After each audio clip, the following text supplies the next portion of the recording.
किसी हदीस में नहीं आता जो अपने लड़कों को पालेगा, पोसेगा, पढ़ाएगा, लिखाएगा और उनका निकाह कर देगा, अल्लाह उसको जन्नत में मेरा पड़ोसी बनाकर रखेगा। ये कहीं नहीं कहा तो अल्लाह के नबी ने क्या कहा? जिन लड़कियों को जिंदा दफन कर दिया जाता था, 4-4 साल पाल पोस कर जिनको पकड़कर दफन कर दिया जाता था, नबी अकरम सल्लल्लाहु अलैहि वसल्लम उन लड़कियों को इज्जत देते हैं जिस बाप की 3 बेटियां होंगी और जिसने उनको पाला होगा, बड़ा किया होगा, उनको पढ़ाया होगा, उनको अच्छा अदब सिखलाया होगा। अल्लाह के नबी फरमाते ये तीनों बच्चियां, फिर उसने जिनकी शादी कर दी होगी, उन बच्चियों का निकाह कर दिया होगा, उनका घर बसा दिया होगा, उनको दीनदार लड़कों के निकाह में दे दिया होगा। कयामत के दिन ये बच्चियों का बाप इन 3 लड़कियों की शादी कराने वाला कयामत के दिन मेरा पड़ोसी बनकर रहेगा। फिर आपने फरमाया जिसकी 2 बेटियां हैं, 2 बेटियों को पढ़ाने और लिखाने वाला भी कयामत के दिन मेरा पड़ोसी बनकर रहेगा। फिर एक सहाबिया उठी, रोती हुई कहने लगी, अल्लाह के नबी मेरे पास तो 3 बेटियां नहीं है, 2 भी नहीं है, मेरे पास तो एक ही है। अल्लाह के नबी फरमाते हैं एक बेटी को ही पढ़ा लिखा, अच्छा अदब सिखला, उसकी शादी किसी दीनदार लड़के के साथ बालिग हो जाने के बाद कर दे, वो एक बच्ची की परवरिश करने वाला भी कयामत के दिन मेरा पड़ोसी बनकर रहेगा। मेरे भाइयों, जन्नत की बशारत लड़कियों की परवरिश पर अल्लाह के नबी सल्लल्लाहु अलैहि वसल्लम दे रहे हैं। यहां हम अंदाजा लगाएं कि अल्लाह इस्लाम ने लड़कियों को क्या इज्जत दी है, क्या इज्जत। एक इज्जत और देख लो, शादी के मौके पर हम और आप जाते हैं बाराती बनकर, 300-400 आदमियों की बारात लेकर, लड़का भी जाता है, लेकिन निकाह सबसे पहले किसका होता है? लड़की का। लड़की की इजाजत के बिना, लड़की के सिग्नेचर के बिना लड़के का निकाह नहीं हो सकता है। जिन लोगों की शादियां हुई हैं उन सबको मालूम होगा, जिनकी शादियां हुई। जाती ना आपके यहां बारात जाती है कि नहीं जाती है? आजकल कहना पड़ रहा बारात, वरना हकीकत यह है कि इनको कहना चाहिए चोर और डाकू जो बारातों में जाते हैं। हकीकत है, ये लड़की वाले के यहां जाते हैं। अरे उस जमाने में कभी ये दौर चलता था तो उसकी वजह ये थी कि पहले जमाने में ना ट्रेनें होती थीं, ना गाड़ियां होती थीं, तो पहले बैलगाड़ियों पर, खच्चरों पर ये लोग जाते थे एक गांव से दूसरे गांव, और शादी करा के जब लाते थे तो रास्ते में लूट लिए जाते थे सोना, चांदी, कपड़ा, लत्ता। तो इसलिए बारात का सिलसिला चला। एक गांव से दूसरे गांव में जब आदमी जा रहा तो 100, 150, 200 आदमी लेके जा रहा, ताकि हमें कोई लोग लूटे नहीं और हम दूल्हा और दुल्हन को निकाह करा के खैरियत से घर पे ले आए। इसलिए ये बारात का सिस्टम निकला था, सिस्टम। लेकिन आजकल ट्रेनों के जमाने में, आजकल हर थाने के बाहर पुलिस, हर गांव में पुलिस थाना मौजूद है, चोरी और डकैती का तसव्वुर निकल चुका है, काफिला अब लूटा नहीं जा सकता है मेरे भाइयों। लेकिन यह प्रथा अब तक चली आ रही है, यह निकली थी किसी और वजह से, लेकिन चली आज तक आ रही है। 300 और 400 आदमियों की बारात लड़की वाले के यहां पहुंच गए। अब लड़की का बाप बेचारा सोच रहा है कि अच्छी से अच्छी मिठाई खिलाओ, क्योंकि ये लोग मुंह फट लोग होते हैं। बारात में जितने आते हैं मुंह फट्टे होते हैं। मुंह फट का मतलब समझ रहे हो? अगर थोड़ी सी भी मिठाई में या खाने में कमी हो गई तो जिंदगी भर लड़की को ताने मारे जाएंगे, तेरे बाप ने तो इज्जत ही नहीं की हमारी। इसलिए लड़की का बाप जानता, पहले इनके पेट की जहन्नम को भरो और अच्छा से अच्छा खिलाओ। जब तक इसके पेट की जहन्नम को सुकून नहीं मिलेगा तब तक मेरी बेटी सुकून के साथ घर में नहीं रह पाएगी। अब बारात पहुंच गई, निकाह का वक्त आया। पहले लड़के का निकाह नहीं होता है, पहले लड़की का होता है। और लड़की का हकीकत में निकाह नहीं होता है, बल्कि लड़की से इजाज़त ली जाती है। शायद आपके यहाँ मालूम होगा, पीछे ले जाइए पैसा सर, वहाँ गिनिए। हम इनको बंद करा रहे हैं, शोर ना करें, आपकी आवाज़ भी कानों में आ रही है। चंदा इतना हो गया माशाअल्लाह कि 2 दिन तक गिनते रहेंगे। तो सुनिए, लड़की की इजाज़त लेती। आप लोगों में जिसका निकाह हुआ होगा मालूम होगा, एक वकील होता है और 2 गवाह। वकील और गवाह ये दोनों जाते हैं लड़की के पास रजिस्टर लेकर। ये तय हो जाता है उसी वक्त, मेहर कितना होगा, ये कितना होगा, लड़के का नाम, लड़के के बाप का नाम, लड़के की उम्र, मोहल्ला, गांव सब लिख दिया जाता है। और पूरा मेहर इतना इतना सब लिख के उसके बाद लड़की के पास जाया जाता है। एक वकील होता है और 2 गवाह। और लड़की के पास जब जाते हैं तो वो उस लड़की को घेरे रहती हैं बहुत सी सहेलियां उसकी और तमाम लड़कियां। वहां रजिस्टर रख दिया जाता है और उस वक्त वकील पूछता है। वकील की जिम्मेदारी है कि वो पूछे, सरपरस्त की जिम्मेदारी है कि वो पूछे। जैसे मान लीजिए किसी लड़की का नाम जैनब है या किसी लड़की का नाम अस्मा है, तो अब ऐसे पूछा जाएगा। वो वकील इतना जानने वाला होना चाहिए, हर आदमी को वकील मत बनाइए। अब उस लड़की से ये पूछे कि हाँ अस्मा या हाँ जैनब, फला फला की बेटी जैनब, फला फला के बेटे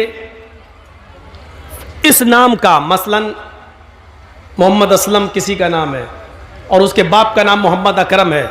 हाँ मोहम्मद असलम साहब सनौफ मोहम्मद अकरम या अकरम साहब के बेटे मोहम्मद असलम के साथ आपका निकाह इतने इतने रुपए मेहर के एवज, या इतना सोना या इतनी चांदी या इतना कपड़ा मेहर के एवज आपको उनके निकाह में दिया जा रहा है।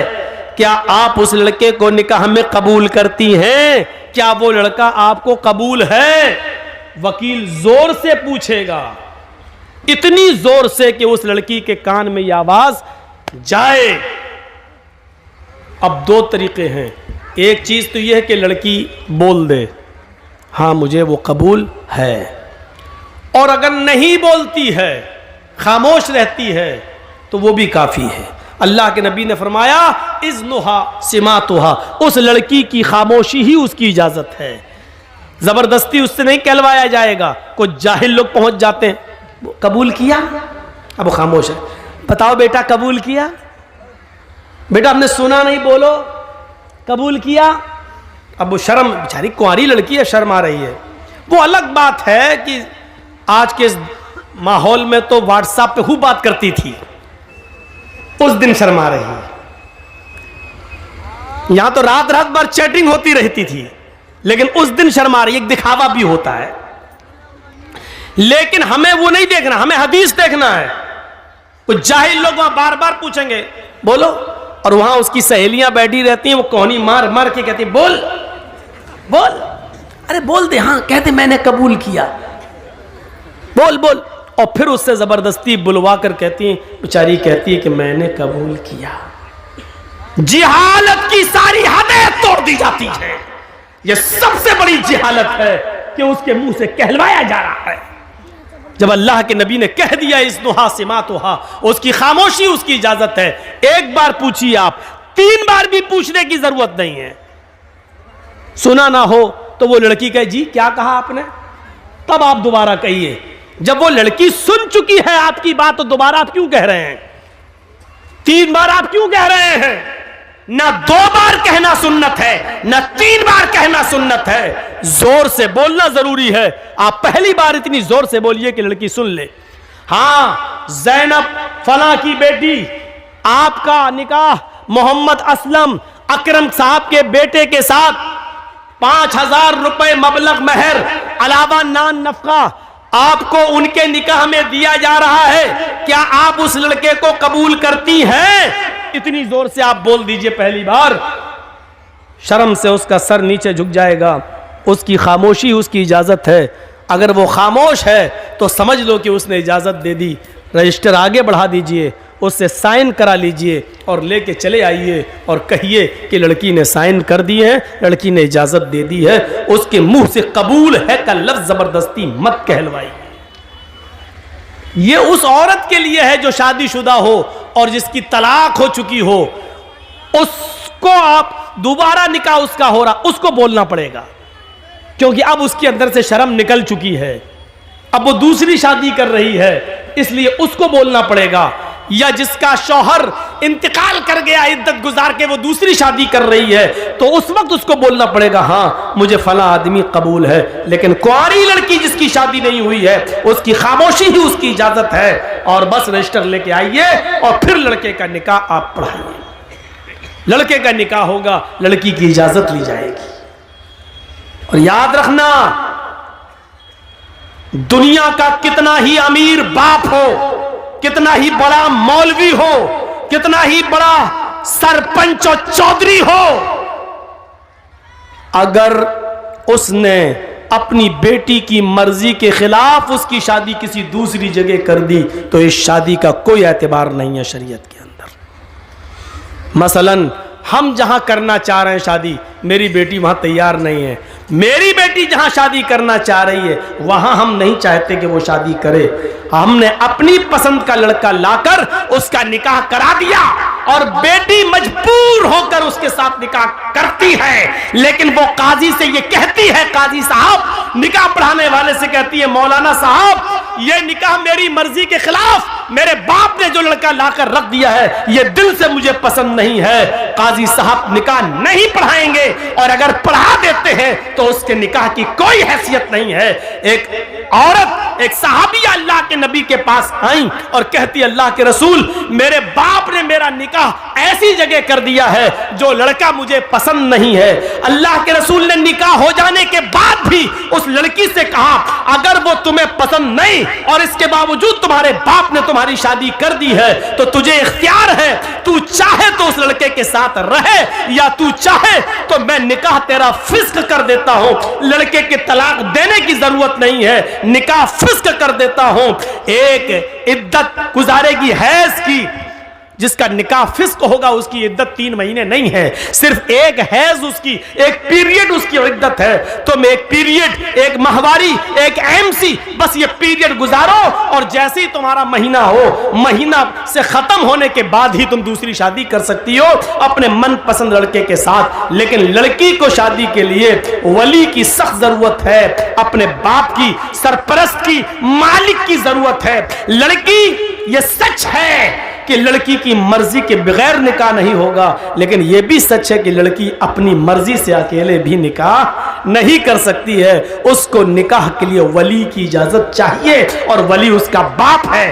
बाप अगर दिमागी तौर पर कमजोर है तो चचा है, चचा दिमागी तौर पर कमजोर है तो लड़की का भाई है, और लड़की का भाई भी नहीं तो कोई और जो उसका रिश्तेदार करीबी होगा उसकी इजाजत चाहिए। लेकिन जिस लड़की का कोई ना हो तो फिर काजी खुद वली बन सकता है। जैसे मौलाना जर्जीस अगर किसी का निकाह पढ़ा रहे हैं, लड़की का बाप भी नहीं है, लड़की का भाई भी नहीं है, लड़की का चचा भी नहीं है, तो फिर मौलाना जर्जीस खुद काजी, खुद वली बन सकते हैं और उस लड़की का वली बनकर निकाह करा सकते हैं। काजी वली बन सकता है।